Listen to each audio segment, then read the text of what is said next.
but hopefully they'll figure it out. Yeah, so that wasn't a bad first grab.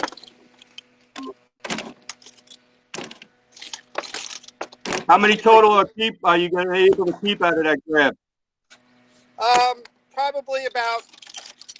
Probably close to 30 clams of all different sizes. Probably about a dozen little necks. Everything else was either a top neck or a cherry. So it wasn't Nancy, a bad point the first camera grab. back down onto the... Want me to do another? So what do you do now, Bill? What do you do now, Bill, with the clams once you bring them up? Do you put them on ice? Do you put them to the side? Right now, because what we're doing, we're showing you, we're demonstrating. Normally, I would separate the little necks and the top necks and the bigger clams. So I'd have 3 different baskets. I would cull them out, and then I'd use this. I have a big ice chest now because we have to keep everything iced down and chilled for health reasons for the public. And we keep a count, and we put it in there, and when the bag is done, we tie it up and tag it. And then it goes to market. So it's a very well-organized way to get the freshest product to the public and the safest way. So it's food safety is a primary concern. Food safety is a primary concern. Yeah.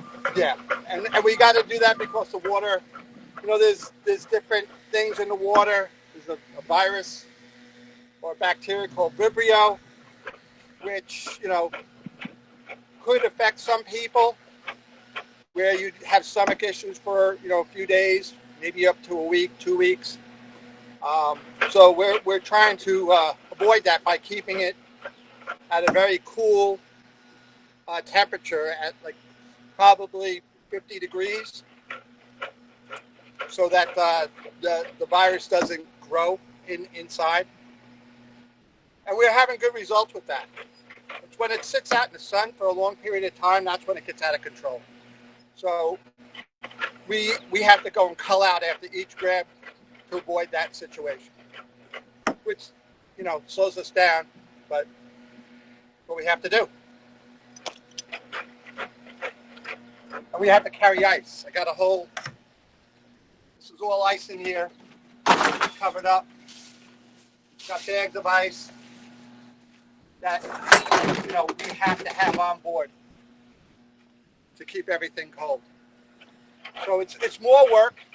Bill. Because, I got this big cooler I have now. I got to go and carry the ice down every morning.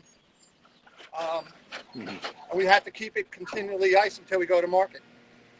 A lot more work, but I'm making a Bill, little. one of the students just texted a question. They want to know if the clams and oysters and seafood on Long Island is safe to eat. If you're getting it from certified waters, absolutely. Which, where we are, it's a certified area. I would say pretty much anywhere in the harbor is good to go, but for certain environmental reasons, they have areas that are shut off to the public, being that, you have an oil company that brings barges in, so they don't want people there. Sometimes the water quality in back parts of the harbor are bad because of runoff from the rain, because of all the fertilizer and whatnot. So they shut that down just as a protection to the public, so no one goes back there. God forbid someone does get a clam and they get sick. But the majority of Oyster Bay Harbor is good to go and certified to go clamming. How about the other harbors like Huntington and the Great South Bay and things like that? There are areas in the Great South Bay that are certified to go. There are guys out on the other side. I don't go there. Huntington has their areas. All the bays have parts, except for after you get from Hempstead Harbor towards the city. That's all uncertified because the water quality is not good enough to go and harvest the product that's in there. That could change, but as of now, that's the way it is. So it's Right. pretty much Hempstead Harbor out east. But they all have their Right. areas where you can't go. Right. But otherwise, food safety is not as much a concern. You can eat whatever is Yes. pulled from certified waters. Yes. Yep. Eat clams. All you young people out there, eat clams. I got to make a living. And you're not going to get a better clam because I'm digging them. Good protein too. What was that? Yeah. What did you say? I said good protein too. Yes, absolutely. I'm trying to talk Nancy into pulling on the rake for a little bit. What do you think? My arm's ready to fall off by holding this phone. I'm not I'll trying hold to the phone. rake. You can pull on a little bit, Nancy. I had my 5-year-old daughter do it. And she did it. All you have to do is go like this. You want to try it? I'll try. Okay. I'm going to take over the phone. You'll have to learn how to hold it. I'll figure it out. All right, Bill. All right, Nancy. Can you see her? Okay. Oh, Yeah, we can do fine. How's that? I'm feeling my age. This is hard. Okay, try to go in little circles. Look up it like this. Little circles like that. Get your hips involved. You got to use your hips. There you go. Look at her go. Now my knees will go. Go, Nancy. Go, Nancy. Go, Nancy. Okay, I think I'll hold the phone now. Don't put her in the hospital, Bill. What was that? I said, don't put her in the hospital, Bill. We need her. Oh, you did good, Nancy. Bill, explain to the students physically demanding the job is. Physically demanding. All right. Let's see. Are there any of the kids out there? Do they do the rowing? Because that's the closest you're going to get. Yep. Where you Right. got to No, we don't have a. pull on that as hard as you can. Put your back muscles into it. Put your legs into it, and like when I'm leaning back, I'm putting 3/4 of my weight pulling back. So you got to get, it's like a rhythm you got to get. And it's... Bill, do you still have the mark? You still have the marks in the handle? Do you still have your finger marks in the This is a new handle? one. I just broke the other one, but I have it. All right, show them that. Get a close-up, Nance. Explain. Okay. So this is the handle that I was using 2 days ago. It broke off here, which I got to fix. But as you can see, this is where my hands go. If you look, you can see I've worn a groove almost through it on both sides. If you were here, if you went like this, you could feel where each of my fingers grooved out the metal. Can you see it? Not really, but they get the idea, I'm sure. Yeah, it's a little hard to see. Maybe, Yeah. maybe I think you get it's it from the this sun angle. glare. Oh, yeah. Now we can see it. You see the indent? Yeah. That's Bill's fingers. He's grabbing the pole. He's grabbing the handle so hard that he's actually bending the metal, I'm wearing it out. wearing it out. So I have lots of these T-handles with a hole here and here. And if there's not a hole there and there, I probably just snap it in half. That's why I Yeah, put now these we can see it. gussets in on it, because I would only get like 2 weeks out of a T-handle before I ripped it apart. So these are working out well now. How much weight is it, Bill, when you're raking like that? Do you know like how much force or weight? I would say that the rake is probably 15 pounds. The sections that I have lined up is probably another 15, 20 pounds. And then what I have inside the rake, the mud, probably another 15 pounds. All right. So what do we got, 45 pounds? Is that right? Yeah, that's about right.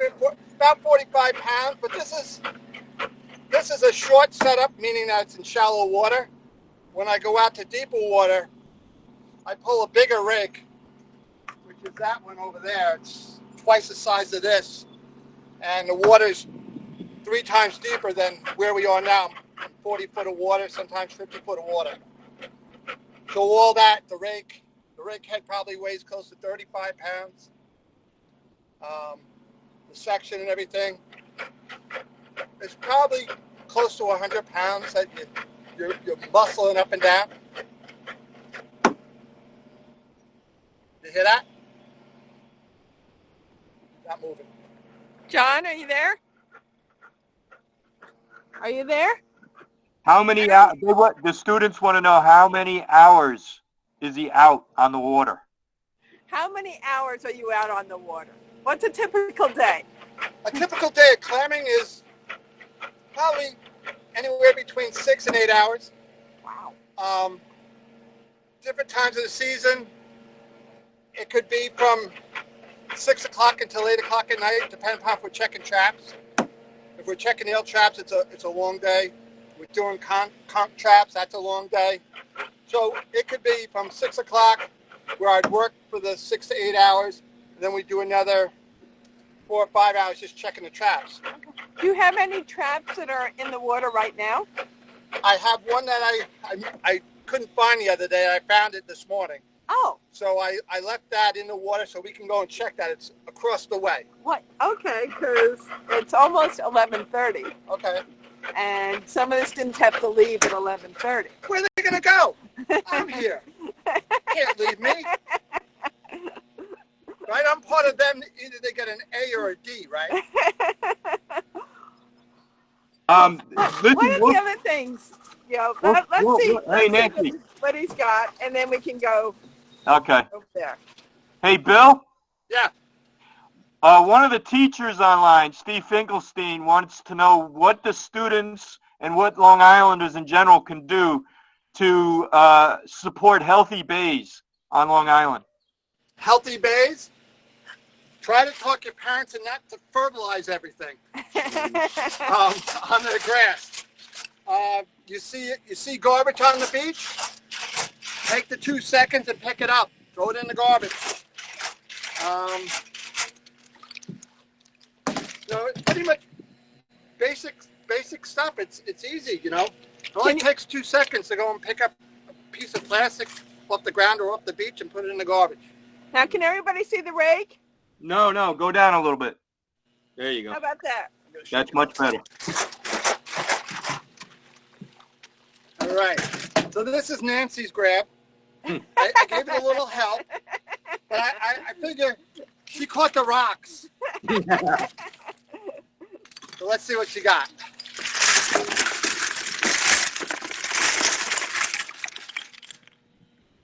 All right. So what do we got? We got some little necks. These are both legal.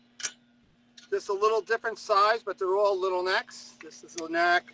That's a dead one. This is a neck. Top neck. Neck. You did good on this one. Now, why aren't you sorting them? Don't you want to sell these? No. Okay.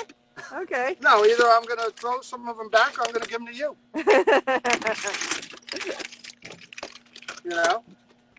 What time you coming in, Bill? I'll drive down to meet you. In about, 40 minutes? Yeah.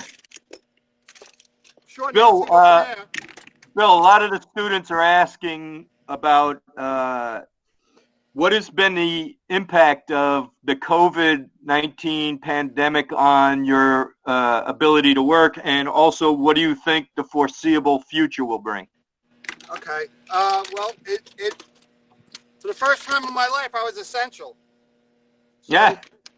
Which is kind of weird, but I am feeding people. Mm. On the other side, we took a pretty good hit because, okay, I'm digging clams, but I need somebody to eat them, and the majority of my stuff goes to the restaurants. But we all know that the restaurants either shut down or they're doing takeout.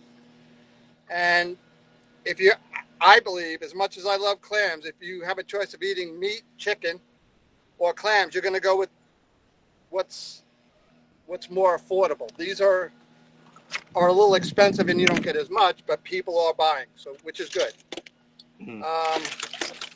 We were put on limits, so our price dropped.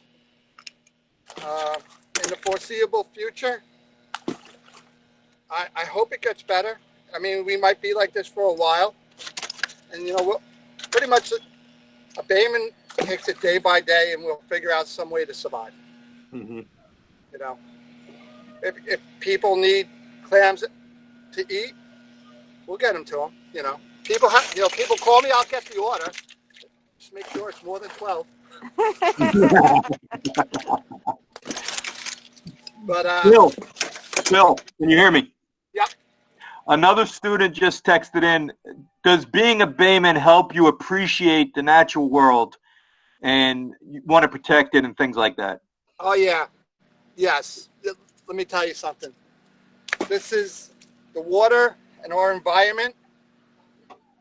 We have one shot in our lives to keep this going. This isn't a dress rehearsal. This is one and done. And right now, we all have to get together and we have to all focus on how we can preserve this environment. Because once it goes bad, it's done. And I'm a big advocate on trying to keep this bay healthy. And I've been fighting for it for over 30 years. And it's cost me a lot of money, but I truly believe that if the water dies, then we die.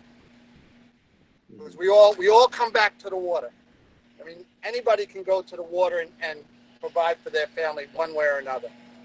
And it'd be a shame if this harbor went and died completely, then there's nothing left here. You might as well leave. I have a question. Is it okay if I ask a question, John? Oh, of course. Since nobody's driving nearly as much as they used to, are you seeing a change in the water quality right here now? No. I'm sure it's got to help. Just because like the landscapers couldn't go and do work for a while. Right. Maybe they didn't put as much fertilizer on the grass. All of that's got to help a little bit. It's hard. I can't physically tell you yes because I'm not a scientist. Okay. But, you're going to have your algae blooms that are going to happen regardless. So it's a give and take. Okay, but it's got to be better. Yeah, okay, but we're not sure. Right. Okay.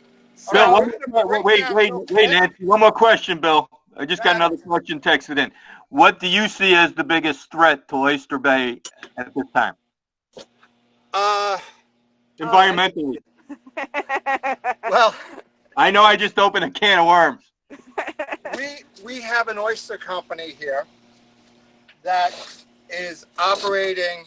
Yeah, I don't see them right now. They're on the other side. Okay. That are operating hydraulic dredges in this harbor, which basically scrapes the bottom and puts a lot of water pressure into the bottom, which throws sediment up in the air, and with that it puts chemicals back in the water that haven't been disturbed, all kinds of things. That's not helping our bay. And I've been fighting for that for 30 years, as you know. We have a lawsuit going on to try to save the bay. In this day and age, you can figure out a way to go and grow your clams and oysters in cages or whatever, where it does less damage to the environment. And I'm a big fighter for that.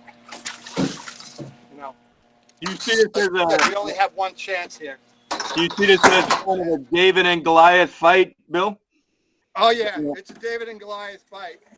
The working man versus corporations. I didn't know that they have a big David fighting them. No, they have a big Bill, which is much worse. So what we're gonna do is we're gonna go and pop around the corner real quick, and then we're gonna go and check an eel trap. It's probably the 5-minute ride. So Nancy will be able to show you the boats, and then we'll go and check a trap. Some students will have to leave, but some will stay. Okay. We'll do it fast. Okay. Tell them if they leave, they fail. It might be a little noisy, so I'll just show you the view.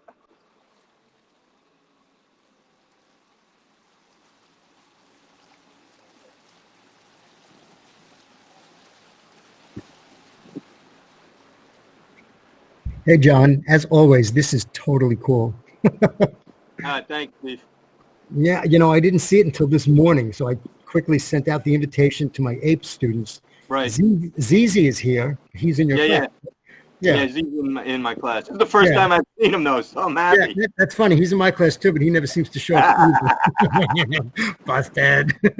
let's not bang on him too much, man. He'll hang up on.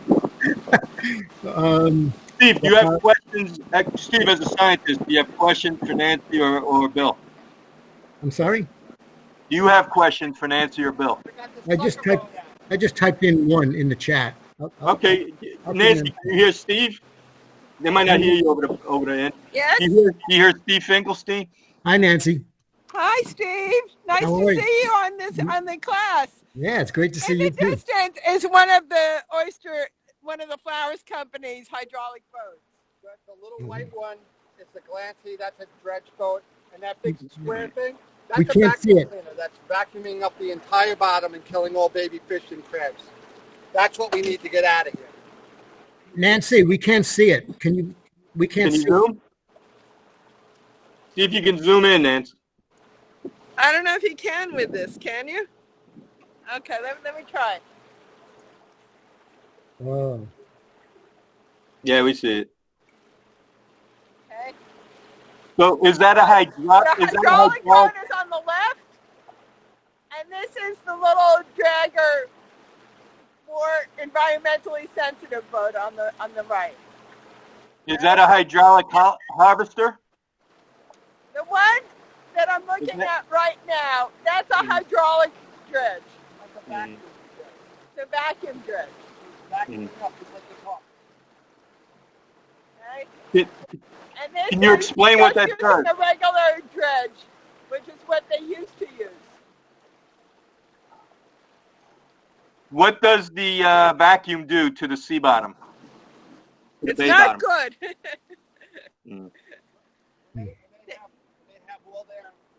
have all their dredge boats out. They're putting 40 to 60,000 cubic metric tons of sediment in the water a day. A lot. Hundreds of sand trucks.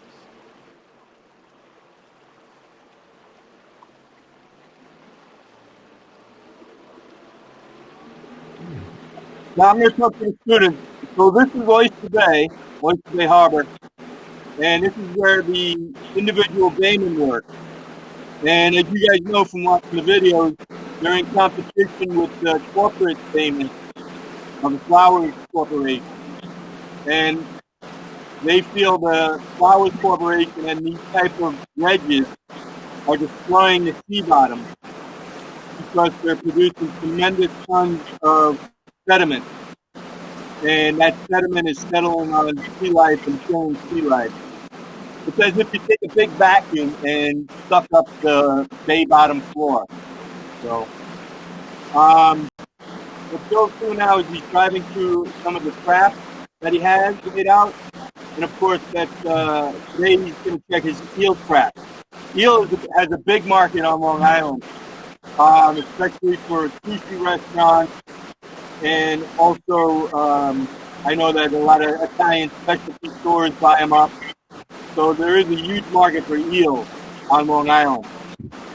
So it's very lucrative for a lot of the baymen to catch eels. Unfortunately, if we were not quarantined, we would have been down at Oyster Bay today, and we would have been able to hold the eels and everything. It's just a lot of fun. But keep typing in your questions for Bill or for Nancy, please.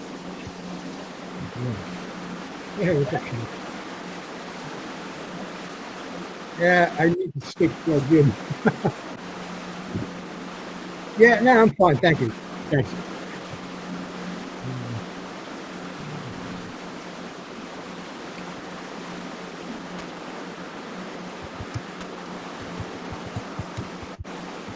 I have a question for Bill. Nancy, can you relay a question to Bill? Can you relay a question? The question for Bill is, what's the best type of weather to go out in? Okay, they want to know what's the best type of weather to go out in. I like going out when it's about, for me, 60 degrees, nice breeze, not too strong, where you're comfortable. And it's not work. Oh, today is a nice day. Today's a nice day, yeah. But the cooler, the better. And, you know, you just, like if you had those days all the time, there wouldn't be a clam left in here. Because everybody likes working that nice, comfortable weather. You know, the summer is brutal. You know, you get the bugs and everything biting you all day long. But you gotta love it. You gotta love it to do it. Did you guys hear that? Yes. Okay, good. So, I think I said this in the past, but I love in the wintertime when it's so still, there's no breeze, and it starts snowing. You can hear the snowflakes hit the water. Wow. And that is amazing. And everybody's like, you can't hear it. Trust me, you can hear it. That is like, I wait for those days. I will stop working and just sit and enjoy it. All right, we're coming up to our trap. Okay.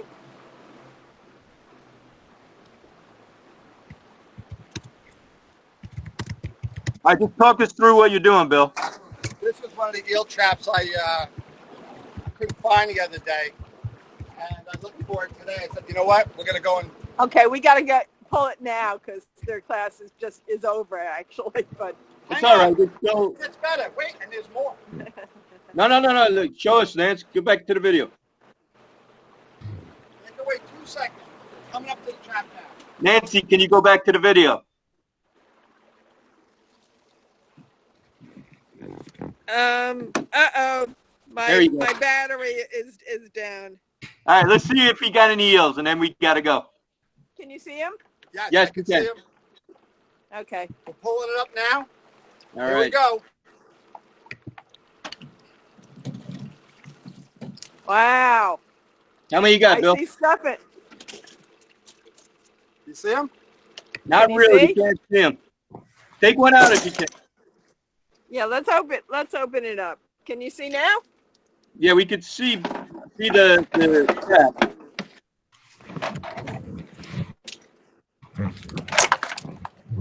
Oh, there we go. So, hold on. Whoa. Yeah, let's not hit the barge. So what we got out of that trap is we got 3 eels, some scungillis. This is what you get in scungilli salad. You don't eat the shell, as we all know. You eat the meat inside. Close the what? All right. No. I know. So upset. I think we lost him. Oh, you're breaking my... Steve, I think we lost him. Oh, really? Yeah. Oh, did Nancy's battery die? I probably. That's too bad. He probably has an electric outlet. He probably has an electric outlet on his boat. She probably could have plugged in. I don't know. Maybe not. Sure. We were there for long enough. That was nice of them. You didn't by any chance record this, did you? It's recording right now. You and me. Oh no. Well, good. Where Good. are you at? My power went out. Oh, Speaking of power going out, so I'm here at Wheatley. Oh, what happened? I just where are you? All right. Listen, wait. Steve. John, I'd love to be able to share this with my 8th students. Okay, I'll make sure I try to figure out how to send it to you. That'd be amazing. All right, man. Cool. All right, Thanks so much for the invite. I wish I could have seen her. Of course. Thanks, Steve, man. I hope you're well, and I'll talk to you soon, my friend. Yeah, you too. Oh man, All right. I can't wait to sit down and hang out and have a beer. I'm looking forward to it. Take it easy. Peace, man. Take it See easy, you. man. Peace. Excellent. Okay, I can, CC, I'm up to you. Yeah, okay.